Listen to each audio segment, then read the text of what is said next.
Hello guys, তোমরা আশা করি খুব ভালো আছো। তো আজকে আমি আরেকটা পুজো নিয়ে চলে এসেছি তোমাদের সাথে। তো আমার ডেইলি যা কিছু করি ইউনিকভাবে সেটা শেয়ার করি। তো আজকে আমি চলে এসেছি কার্তিক মাসে যে বাবা লোকনাথের কাছে ঘি প্রদীপ দেয় সেটা নিয়ে। এটাকে রাখের উপবাসও বলে। আমরা যখন গিয়েছি তখনও অনেকে আসেনি। আমরা গিয়ে সব কিছু রেডি করেছি, আমার মা আর আমি মিলে গুছগাছ কমপ্লিট করে ভোগগুলো দিয়ে আনলাম। আমি বাবার কাছে ভোগগুলো দিয়ে আনার পর আমি একটু ঘুরতে বেরিয়েছিলাম যে কীভাবে সাজিয়েছে দেখার জন্য। এটা খুবই সুন্দর লাগে। তখনও খুব ভালোভাবে সবাই সাজিয়ে নিয়ে বসেনি। তো যত সময়ে যাচ্ছিল মানে বিকালের দিকে মানুষ তত আসছিল। তো তারপরে যতটুকু দেখেছি এইটুকটা দেখে নিয়েছি, কারণ হলো নিজের বাটা রেখে যাওয়া যায় না। তো এটা হলো আমার বাটা আর আমার পাশে হলো আমার মায়ের বাটা। আমি খুব ছোট থেকে মার সাথে এই উপাসটা করি। আসলে যখন ছোট ছিলাম তখন উপাস করতাম না, মা করতো, মাকে দেখতাম। তারপর মা নিজে থেকে আমাকে বলল যে তুইও উপাস কর, তারপর থেকে আমিও করি।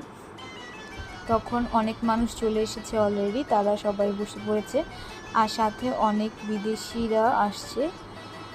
তারা আমাদের এই পুজো পার্বণগুলো খুব ইন্টারেস্টেড ফিল করে। তো তারা আমাদের এগুলো অনেক ফটোগ্রাফি করছিল।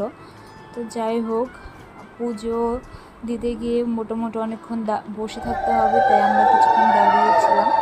তারপর সন্ধ্যার দিকে পুজো শুরু হয়ে গেল। এই যে বড় প্রদীপটা আমি বাবার নামে দিয়েছি, আর ছোটোগুলো আমার মনের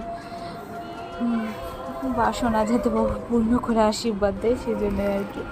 তো যাই হোক, আমি এই পাঁচিলটা পড়ছিলাম, মাও ঠাকুরের নাম নিচ্ছিল, আমরা পুজো করছিলাম। তারপরে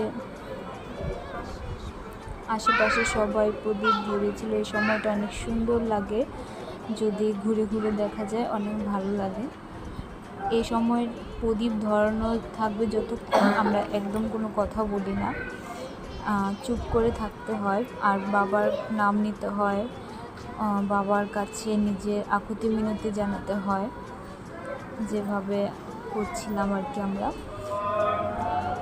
আমার মার বাটাটা যেহেতু মেইন, তাই আমার মা ঘট বসায়।